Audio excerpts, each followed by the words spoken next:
সুপ্রিয় নবম এবং দশম শ্রেণীর শিক্ষার্থীরা, আজকে আমরা তোমাদের গণিত বিষয়ের নবম দশম শ্রেণীর গণিত কমন এমসিকিউ সিরিজ ৩ অর্থাৎ আমাদের সেট ও ফাংশন অধ্যায়ের তৃতীয় সিরিজ এটি। আজকে আমরা তোমাদের এ সম্পর্কে কিছু কমন নূরভিত্তিক নিয়ে আলোচনা করব।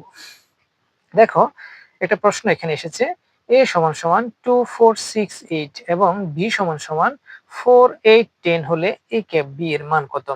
আমরা সবাই জানি a ক্যাপ b, তাহলে আমরা লিখি a ক্যাপ b লিখলাম, তাহলে আমরা a এর জায়গায় লিখলাম a এর মান 2 4 6 এবং 8।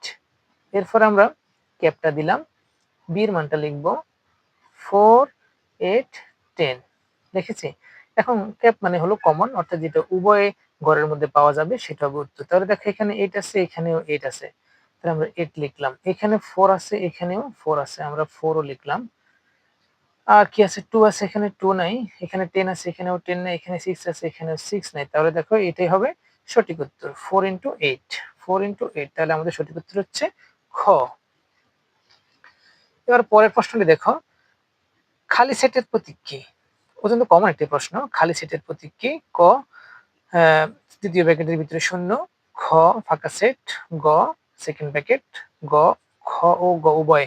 তাহলে আমরা দেখতে পাচ্ছি এখানে এটাও খালি সেট, এটাও খালি সেট, ফাঁকা সেট। তাহলে আমাদের সঠিক উত্তর হচ্ছে গ, এখানে খ ও গ উভয় সঠিক। পরের প্রশ্নটি দেখো, অত্যন্ত কমন একটি প্রশ্ন তোমাদের জন্য। a সমান সমান এ বি সি হলে এ বি সি সেটের উপসেট সংখ্যা কত? তাহলে আমরা উপসেট সংখ্যা বের করার নিয়ম জানি, 2 পাওয়ার n। তাহলে আমাদের 2 পাওয়ার, যদি আমরা n এর সংখ্যাটা লিখি, তাহলে 1 2 3, এখানে 3টা পাওয়ার আছে, সংখ্যা আছে, তাহলে আমরা লিখলাম 2 এর উপরে 3, তাহলে 2 হবে 3টা, 1 2 3, তাহলে 2 দুগুণে 4, 4 দুগুণে 8, তাহলে আমাদের সঠিক উত্তর হলো 8, গ। এবার আমরা যে কমনটি, সবচেয়ে অনেক কমন প্রশ্ন একটি, সকল সেটের উপাদান কোথায় থাকে? সকল সেটের উপাদান কোথায় থাকে? এক ইউনিভার্সাল সেটে, খালি সেটে, উপসেটে, সমান্তরাল সেটে। তাহলে আমাদের সঠিক উত্তর হচ্ছে ইউনিভার্সাল সেটে।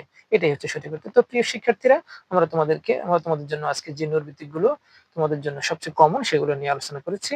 তোমরা আমাদের এই চ্যানেলটি সাবস্ক্রাইব করে রাখবে, তাহলে তোমাদের গণিত বইয়ের যে কোনো অঙ্ক, যে কোনো নূরভিত্তিক এবং যে কোনো ধরনের তোমাদের জ্যামিতি আমরা তোমাদের জন্য খুব সহজে, তোমরা আমাদের কমেন্ট বক্সে জানালে আমরা সেটা তোমাদের জন্য উল্লেখ করব এবং খুব সহজ পদ্ধতিতে তোমাদের জন্য আমরা সেগুলো উপস্থাপন করব। আশা করি তোমাদের নূরভিত্তিকগুলো বুঝে আসছে।